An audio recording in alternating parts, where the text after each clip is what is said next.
the social contract tradition. To start, I'm going to give you actually a real life example of what's called the prisoner's dilemma that I talk about in the textbook. So,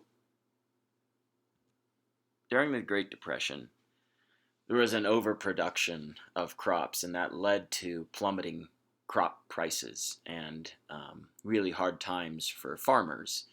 The economics of this, right, kind of makes sense if you think about, if you have a lot of a product, it's, there's plenty of it out there. It's the idea of scarcity, right? If there's plenty of something out there, the prices are lower, whereas, if it's rarer and there's a demand for it, the prices are higher. So in any case, during the Great Depression, the problem was that farmers were producing too many crops. So in order to kind of fix this problem, what they needed to do was grow fewer crops in order to drive the prices up. However, think about this. What are you going to do as a farmer? Suppose you're a farmer and, the farmers get together and say, hey, we need to grow fewer crops. If we do that, we'll be able to charge higher prices for those crops, right?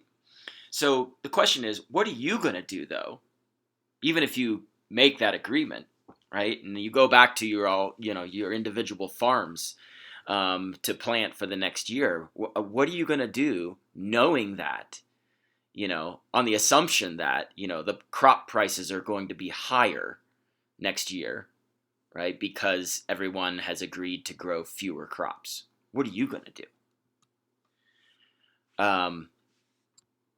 Unsurprisingly, and this is the prisoner's dilemma idea, that every time farmers agreed to reduce the amount of crops they grew, what actually ended up happening is everyone grew more, right? So everyone's agreeing, saying, hey, yeah, we'll grow fewer crops. And then with the kind of promise of higher prices and the fact that obviously they're struggling financially, they tried to basically be free riders. Of course, the problem is if only one person was growing more crops and everyone else was growing fewer crops, that would kind of work out for the one person. However, if everybody reasons in that way, right, and they all end up growing more crops and prices stay really low and they are still in a really bad situation, right? So notice how, even if it's individually rational for me to grow more crops, when I think about what everybody else is going to do as well in that situation, it ends up making it worse for all. And that is, the essence of the prisoner's dilemma. So it wasn't until the Agricultural Adjustment Act of 1933, when farmers were rewarded for not growing crops and punished for growing more, that crop production decreased and prices stabilized. Right? So notice here, there's a couple of dynamics of this situation that it kind of really illustrates the essence of what Thomas Hobbes' social contract theory is all about. And that is that oftentimes what's individually rational for us to do, if we all end up doing that same thing, we end up in a situation that's worse off for everyone. And in order to get out of that situation, what we need is some outside authority to enforce some rules, some penalties, some punishments for not honoring our agreements, right? And this is Hobbes' idea. Hobbes, was writing actually during the English Civil War. There was a lot of strife, a lot of fighting, and Hobbes realizes that that kind of his big idea is that that where law comes from, and where ultimately morality comes from, is a kind of agreement between individual human beings regarding what is in their rational self-interest, right? So he also recognized that as we are often pursuing our selfish desires, we put ourselves in a state which he called the state of nature, which is what Hobbes is describing in this quote.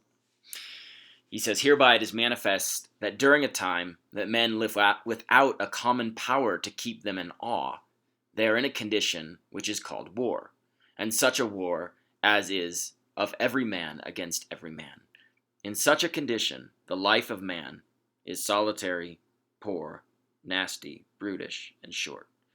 Those last lines are some of the most famous ever written in English, right up there with Shakespeare, as far as most often kind of quoted lines. But that's a quote from Thomas Hobbes' work Leviathan in 1651. This is the front cover of Leviathan, and if you see on the right there, and if you look really closely, you can see that actually that ruler, who's supposed to represent kind of the government, the person who is enforcing the law, is actually made up of little tiny people, right? And this is a great word picture, right, for what Hobbes is getting at. So the Leviathan, which is his term for the ruler, is simply the person who enforces our individual, the agreements that we come to, right, that are in our rational self-interest. But again, go back to the agriculture situation in the Great Depression, right?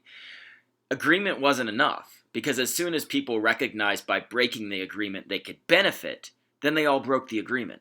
So what we need, Hobbes thinks, is some sort of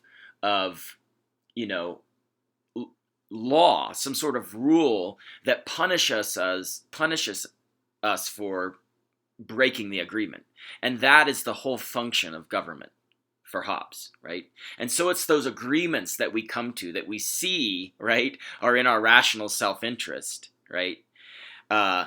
It's those agreements that we kind of ourselves set up a ruler to enforce upon ourselves in order to get ourselves out of what Hobbes calls a state of nature, right?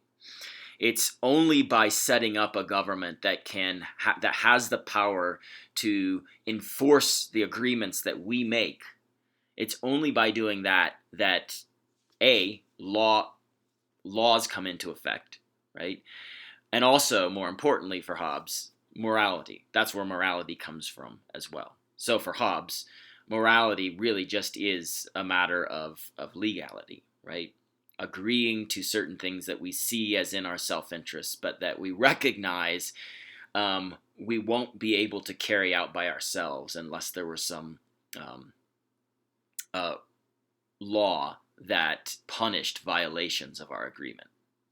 That, in essence, is what Thomas Hobbes' social contract theory is all about. That's where he thinks morality comes from. It's a kind of agreement between people, right?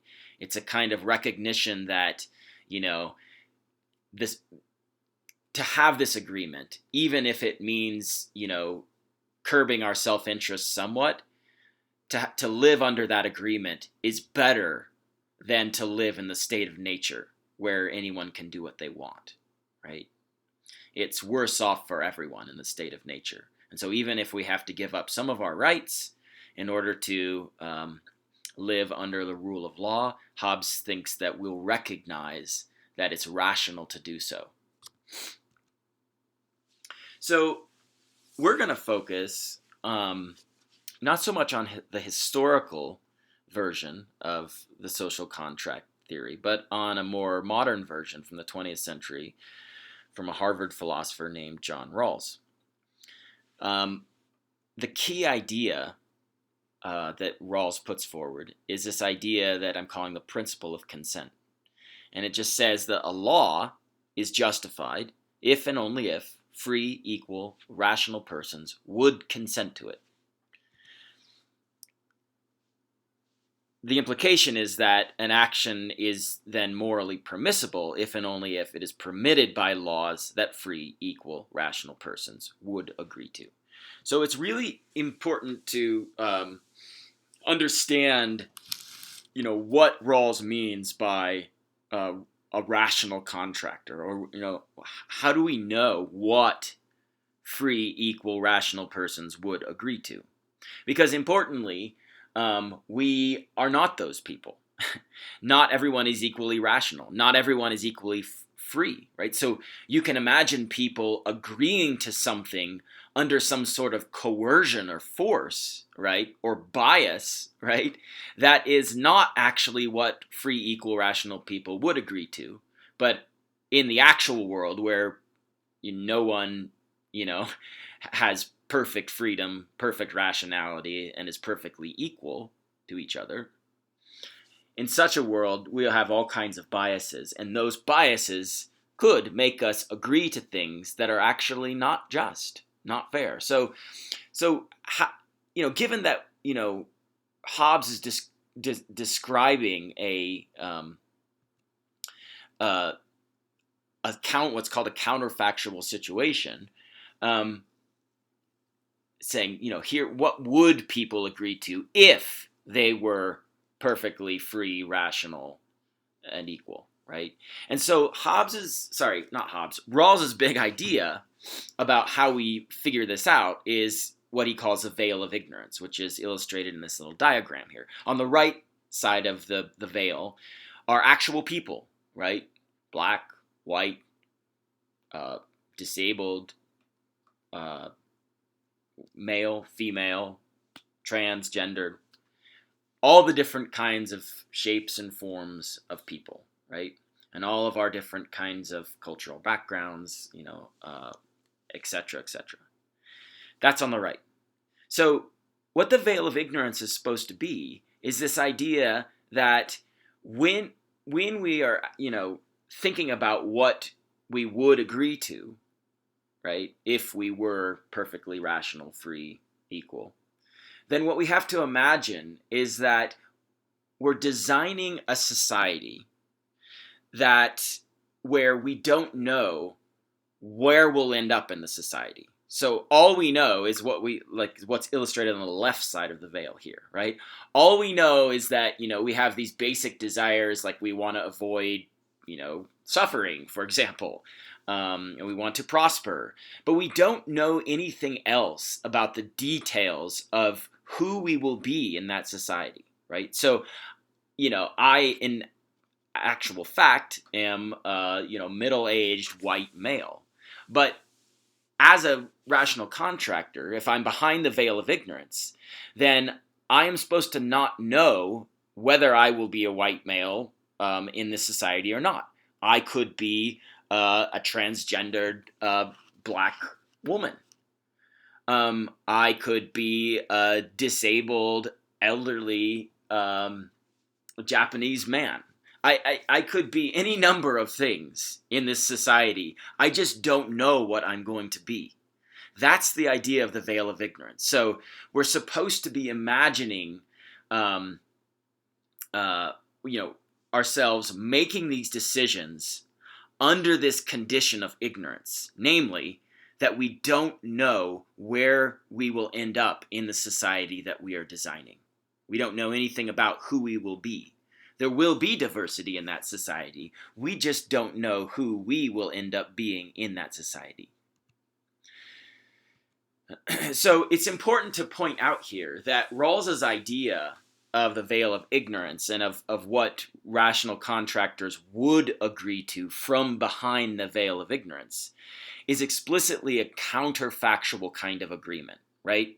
So again, in actual fact, I know who I am. I have particular traits and, an identity. But the idea that Rawls is putting forward is that what I should do in order to make that agreement kind of fair and just is that I need to not know who I'm going to be in the society, right? So this is a counterfactual kind of situation, right? That we're supposed to be making this agreement under. So there's a lot of reasons why Rawls makes the agreement a counterfactual agreement, whereas in Hobbes it seems to be more of a kind of actual agreement, right? That historically, people actually made these agreements in real life. And so for Hobbes, whatever agreement we end up agreeing to is by definition what is legal and thus what is moral. However, for Rawls, it's important that what is moral is not the same as what is legal. And that's simply because we can come up with laws in the actual world, right, that would not be things that free, equal, rational people would agree to. Namely, they would not be laws that people would agree to from behind the veil of ignorance. There are all kinds of laws like this in the history of different nation states. In the case of the United States, you can think about, all the kinds of Jim Crow laws that arose in the South in particular after the end of the Civil War. Certainly you can think about, laws like the Fugitive Slave Act before the Civil War. These are laws that actually have existed, but that would not pass the test, would not pass Rawls's test of something that people would agree to from behind the veil of ignorance. Why? Well, because look, think about it. If you're thinking like, here's a law that says that, if you're African American, you only count as, some percentage of a person. You're not a full person. Now, who would agree to that? Well, certainly not African Americans. They wouldn't agree to that from behind the veil of ignorance. And indeed, Rawls's point is that no one would agree to that from behind the veil of ignorance. Why? Well, because you could end up being, in the society that you're designing laws for, you could end up being African American. And then that would not be in your self-interest. So again, if the rational contractors from behind the veil of ignorance are only thinking of their own self-interest, but also they don't know who they will be in the society for which they're designing laws, then it wouldn't make rational, self-interest sense to make a law that might violate your own rights, right?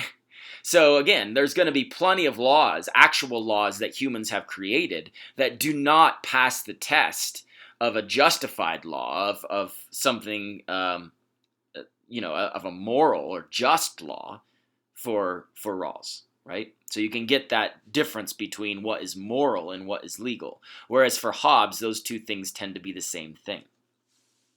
Also, importantly, what is moral might not be in our individual self-interest. Finally, and this is really important, Rawls's theory makes morality objective in the sense that it's possible for us to get morality wrong, right? We can, come up with ideas about what's morally right and wrong, but those things might not actually be so, right? Because it might not actually be a thing that people would agree to from the behind the veil of ignorance. As a more contemporary example, think of the recent, I guess, 20 years ago, Supreme Court case making gay marriage legal. So think of laws that were all overturned by the Supreme Court in the case, but think of prior laws where states would not allow that. And think about whether those laws would be agreed to from behind the veil of ignorance. Well, again, is it in your rational self-interest to agree to a law that restricts your right to marry anyone whom you would like? Well, it doesn't really make sense from behind the veil of ignorance because, after all, you could end up being someone who is themselves gay in the society that you're designing laws for, and that wouldn't make rational self-interest for you to agree to such a law. So again, you see the whole logic of what Rawls is driving at, which is that if we put ourselves behind this veil of ignorance where we don't know who we're going to end up being in the society, that is what acts as a kind of constraint that he thinks will ensure a just society with just laws, right? Because it never makes sense for us to agree to something, a law that could violate our basic rights, right? That could end up making us, things worse for us if we were to end up being the group that is being discriminated against in the law, right? Okay, so I'm going to end with a dilemma that I talk about in the textbook. So when we think about, like, well, what does agreement behind the veil of ignorance even mean, right? Because Rawls seems to imagine like some sort of kind of like thin, very thin self that, doesn't know anything about themselves. They don't have any particular, beliefs or values that could influence their decision. That the only things are supposed to be these kind of raw, almost biological things, like the fact that we don't like pain, for example, right? But the question would be, if those selves are so thin, let's go back for a second to the veil of ignorance, right? The left, the little stick figures, right? These are the thin selves. The question is, on what basis could they decide anything? If we think about decisions being things that are driven by our desires, by our beliefs, by our values, then it seems like we have a kind of dilemma on our hands, right? Because it seems like our beliefs and values aren't allowed to influence our decisions. So that top part of the dilemma, are our beliefs and values allowed to influence our decisions? It seems like Rawls is saying no, but if that's true, then what does it even mean to reason or to make decisions about societal policies, about societal rules that we're going to implement in this kind of ideal society that we're designing? If we can't draw on our basic values and beliefs and desires, what does it even mean to reason or to agree, right? At all, right? On the other hand, if we do allow our beliefs and values to influence our decisions, in that case, it seems that there will be disagreement between the rational contractors, right? Because now, and that's what Rawls is trying to rule out. The problem is, it seems that the answer here, again, this is what a dilemma is. The answer has to be either yes or no. But either way, there's a problem for Rawls's idea of agreement behind the veil of ignorance. What does it even mean to agree or to be rational if we're kind of stripped of all of the things that make decisions reasonable for us, namely all of our idiosyncrasies and particularities, right? And if we do allow some of those particularities into our decision making, then it seems that there'll be disagreement between the rational contractors, and indeed possibly wide and massive disagreement, right? You can imagine, for example, someone saying, well, I'm going to make this rule that only, certain people can marry because, and I would accept that if I were to be in the society I'm designing, gay, that I would want to be discriminated against. You can imagine someone with their particular set of beliefs and values saying that.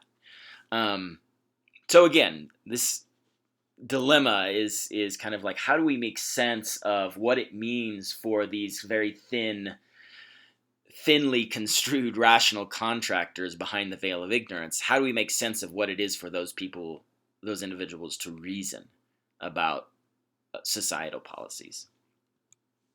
Finally, I want to end with this question on the Rawlsian social contract theory, who is it that has moral status? You recall that this is a question that we've raised for the Kantian. It's a question we've raised for the utilitarian as well. And here we'll see that it seems like maybe at first glance that the Rawlsian social contract proponent comes out more on the side of the Kantian here. So, like Kant, Rawlsian ethics seems to only afford human beings moral status, since only they are rational contractors, right? These are the people who are making decisions about, the rules that will govern a just society. So it seems that only kind of rational human beings are those individuals that have moral status, and that would mean, of course, that non-human animals do not have moral status. However, remember that Rawls's idea of, what free, equal, rational people would agree to from behind the veil of ignorance is a counterfactual, right? That is, we are not actually those people. that are perfectly rational, perfectly unbiased in every way. And so we have to try to imagine this situation, which is what the veil of ignorance has us do, where we would be those people, and we have to ask ourselves, well, what would such individuals agree to? And I want to suggest maybe there's a way for providing room for animals having moral status, non-human animals having moral status. As a matter of fact, a horse can't speak, nor can any other animal, or kind of convey to us, in language, and give reasons for why it wants this or that, right? However, counterfactually, can we imagine such creatures? Can we imagine, for example, what a horse would say if it could speak?